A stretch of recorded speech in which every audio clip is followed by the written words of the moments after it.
గోవింద గోవింద అదిగో తిరుమల. సాయంత్రం వేళ ఆ పవిత్ర పుష్కరిణి తీరాన జరిగే హారతి దృశ్యం చూస్తే రెండు కళ్ళు సరిపోవు.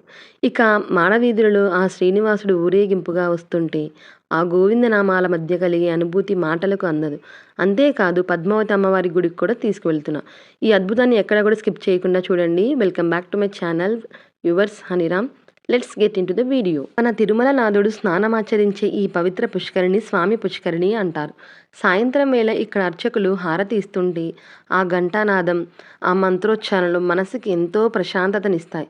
చూడండి, ఆ హారతి వెలుగులో పుష్కరిణి తీరం ఎంత కలగా కనిపిస్తుందో. కొండపై ఈరోజు ఉన్న ఆ ప్రశాంతత, ఆ భక్తి భావం నేను మాటల్లో చెప్పలేను. మీకు ఈ వీడియోలో చూపిస్తాను, పదండి. ఆ దివ్య దృశ్యాన్ని దర్శించుకుందాం. ఓం నమో వెంకటేశాయ. ఇక ఇప్పుడు చూడండి, మన సప్తగిరి వాసుడు మాడవీధుల్లో ఊరేగింపుకి బయలుదేరారు. మంగళ వాయిద్యాలు, వేద మంత్రాల మధ్య స్వామివారు వస్తుంటే ఆ దివ్య రూపాన్ని చూసి తరించాల్సిందే. ప్రతి వీధిలోనూ స్వామివారు స్వయంగా వచ్చి భక్తులను దీవిస్తున్నట్టు ఉంటుంది. ఈ దృశ్యం చూస్తున్న మనందరికీ కూడా ఆ వెంకన్న స్వామి ఆశీస్సులు ఉండాలని కోరుకుంటున్నాను. వెళ్ళిన రోజు ఆ సాయంత్రం వేళ చక్కగా పుష్కరిణికి హారతి ఇచ్చి ధూపదీప నైవేద్యాలు, పుష్పాలు సమర్పించారండి. ఈ దృశ్యం నేను నా లైఫ్లో ఫస్ట్ టైం చూస్తున్నాను. ఈ దృశ్యం మీ అందరికీ కూడా చూపించాలి అనుకుంటున్నాను. దీని పేరేంటో మీకు తెలిసే గనక నాకు కింద కామెంట్ సెక్షన్లో కామెంట్ చేయండి. ఎందుకు ఇలా చేస్తారో కూడా ఏమైనా తెలిస్తే మన సబ్స్క్రైబర్స్ అందరికీ తెలియచేద్దాము. తరువాత చక్కగా మేము తిరుమల క్షేత్రం దర్శనం అయిపోయిన తర్వాత అన్నీ కూడా చిన్న చిన్న క్లిప్స్ తీసుకున్నానండి మీ అందరికీ చూపించడం కోసం. చక్కగా గోవిందనామాలు, ఇక్కడ మనకి రూట్ మ్యాప్ చూపిస్తున్నారు కదా, అమ్మవారి సన్నిధానంలో అన్నప్రసాద ఆలయంలో ఈ రూట్ మ్యాప్ ఎప్పుడైనా మీరు చూసి ఉంటారా? చూసి ఉంటే దీని అర్థం ఏంటో నాకు కింద కామెంట్ సెక్షన్లో తప్పకుండా కామెంట్ చేయండి.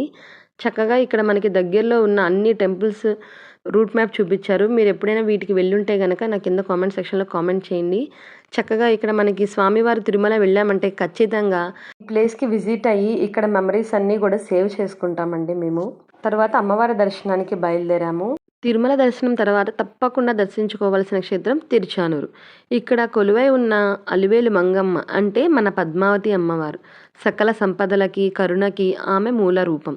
ఇక్కడ చక్కగా పువ్వులన్నీ తీసుకొని మేము అమ్మవారి టెంపుల్కి అయితే వెళ్ళామండి.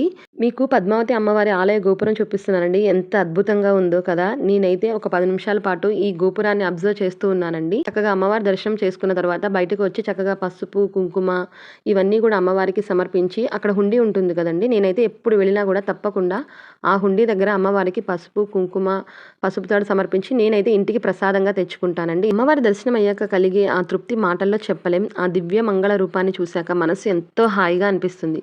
ఇక్కడ ఇచ్చే కుంకుమ ప్రసాదం ఎంతో పవిత్రమైనది. అమ్మవారి దయ ఉంటే మనకి అన్ని విజయాలే కలుగుతాయి కదండి.